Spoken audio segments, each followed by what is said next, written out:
ರಾಜ್ಯಕ್ಕೆ ನ್ಯಾಯವಾಗಿ ಕೊಡಬೇಕಾಗಿರೋದನ್ನೇ ಕೊಡೋದಿಲ್ಲ, ಮತ್ತು ಬಜೆಟ್ನಲ್ಲಿ ಘೋಷಣೆ ಮಾಡಿರೋದನ್ನೇ ಕೊಟ್ಟಿಲ್ಲ.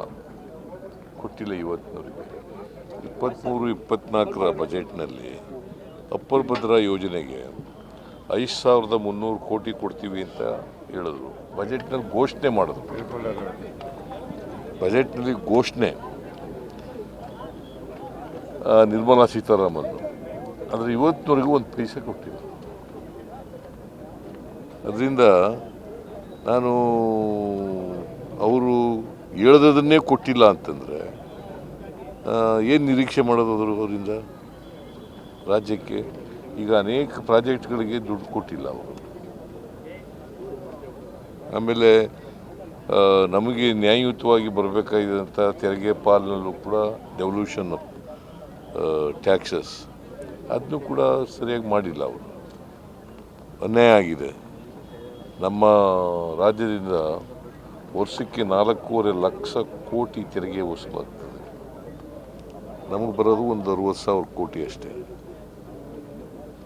₹1 ನಾವು ತೆರಿಗೆ ಕೊಟ್ಟರೆ ನಮಗೆ ಬರೋದು 13-14 ಪೈಸೆ ಅಷ್ಟೇ. ಅಲ್ಲಿಗೆ ಅವ್ರಿಗೆ ನಮ್ಗೆ ಅನ್ಯಾಯ ಮಾಡಲೇಬೇಕು ಅಂತ ಮಾನಸಿಕ ನಿರ್ಧಾರ ಆಗ್ಬಿಟ್ಟಿದ್ದಾರೆ ಅವರು. ನಮಗೆ ಅನ್ಯಾಯ ಮಾಡಲೇಬೇಕು ಈ ಸರ್ಕಾರ, ಅಂದರೆ ಈ ರಾಜ್ಯಕ್ಕೆ. ಏನಂತ ಕರೆಯೋದು ಇದಕ್ಕೆ? ನೀವೇನು ಕಾಯಿನ್ ಮಾಡಿ ನೋಡೋಣ. ಏನು ಮತ್ತೆ ಕಾಯಿನ್ ಮಾಡ್ರಿ ನೀವೇ. ನೀವು ಕಾಯಿನ್ ಮಾಡಪ್ಪ. ಮಾಧ್ಯಮದವರು ಕಾಯಿನ್ ಮಾಡಿ ಏನು ಮಾಡ್ಬೋದು ಅಂತ. ಅನ್ಯಾಯ ಆಗಿದೆಯಾ ಇಲ್ವಾ ರಾಜ್ಯಕ್ಕೆ? ಅವರು ಬಜೆಟ್ನಲ್ಲಿ ಘೋಷಣೆ ಮಾಡಿದ್ದು ದುಡ್ಡು ಕೊಡಲಿಲ್ಲ ಅಂತಂದರೆ ಸರ್, ನಬಾರ್ಡ್ ಕಟ್ ಮಾಡಿದ್ರಲ್ಲ ಸರ್, ಅದಕ್ಕೆ ಲೆಟರ್. ಆಮೇಲೆ ನಬಾರ್ಡ್ನಲ್ಲಿ ಗ್ರಾಂಟ್ ಬಂತಂದ್ರೆ ಸರ್ ಮಾಡಲಿಲ್ಲ. ಸುಮಾರು 58% ಕಟ್ ಮಾಡಿಬಿಟ್ರು. 58%. ಕಳೆದ ವರ್ಷ 5,600 ಕೋಟಿ ಕೊಟ್ಟಿದ್ರು. 2,340 ಕೋಟಿ ಬಂದಿದೆ. ಹಿಂಗೆ ಕರ್ನಾಟಕಕ್ಕೆ ಅನ್ಯಾಯ ಮಾಡಲೇ ಇದ್ದಾರೆ ನಿರಂತರವಾಗಿ. ರಾಜ್ಯಕ್ಕೆ ನ್ಯಾಯವಾಗಿ ಕೊಡಬೇಕಾಗಿರೋದನ್ನೇ ಕೊಡೋದಿಲ್ಲ, ಮತ್ತು ಬಜೆಟ್ನಲ್ಲಿ ಘೋಷಣೆ ಮಾಡಿರೋದನ್ನೇ ಕೊಟ್ಟಿಲ್ಲ. ಇವತ್ತಿನವರೆಗೆ 23-24 ಬಜೆಟ್ನಲ್ಲಿ ಅಪ್ಪರ್ ಭದ್ರಾ ಯೋಜನೆಗೆ 5300 ಕೋಟಿ ಕೊಡ್ತೀವಿ ಅಂತ ಹೇಳಿದ್ರು. ಬಜೆಟ್ನಲ್ಲಿ ಘೋಷಣೆ ಮಾಡಿದ್ರು. ಬಜೆಟ್ನಲ್ಲಿ ಘೋಷಣೆ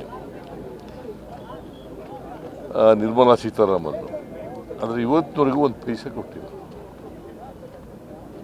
ಅದರಿಂದ ನಾನು ಅವರು ಹೇಳ್ದದನ್ನೇ ಕೊಟ್ಟಿಲ್ಲ ಅಂತಂದರೆ ಏನು ನಿರೀಕ್ಷೆ ಮಾಡೋದು ಅವರಿಂದ? ರಾಜ್ಯಕ್ಕೆ ಈಗ ಅನೇಕ ಪ್ರಾಜೆಕ್ಟ್ಗಳಿಗೆ ದುಡ್ಡು ಕೊಟ್ಟಿಲ್ಲ ಅವರು. ಆಮೇಲೆ ನಮಗೆ ನ್ಯಾಯಯುತವಾಗಿ ಬರಬೇಕಾಗಿದ್ದಂಥ ತೆರಿಗೆ ಪಾಲಿನಲ್ಲೂ ಕೂಡ ಡೆವಲ್ಯೂಷನ್ ಆಫ್ ಟ್ಯಾಕ್ಸಸ್ ಅದನ್ನು ಕೂಡ ಸರಿಯಾಗಿ ಮಾಡಿಲ್ಲ ಅವರು. ಅನ್ಯಾಯ ಆಗಿದೆ. ನಮ್ಮ ರಾಜ್ಯದಿಂದ ವರ್ಷಕ್ಕೆ 4.5 ಲಕ್ಷ ಕೋಟಿ ತೆರಿಗೆ ವಸೂಲಾಗ್ತದೆ. ನಮಗೆ ಬರೋದು ಒಂದು 60,000 ಕೋಟಿ ಅಷ್ಟೇ.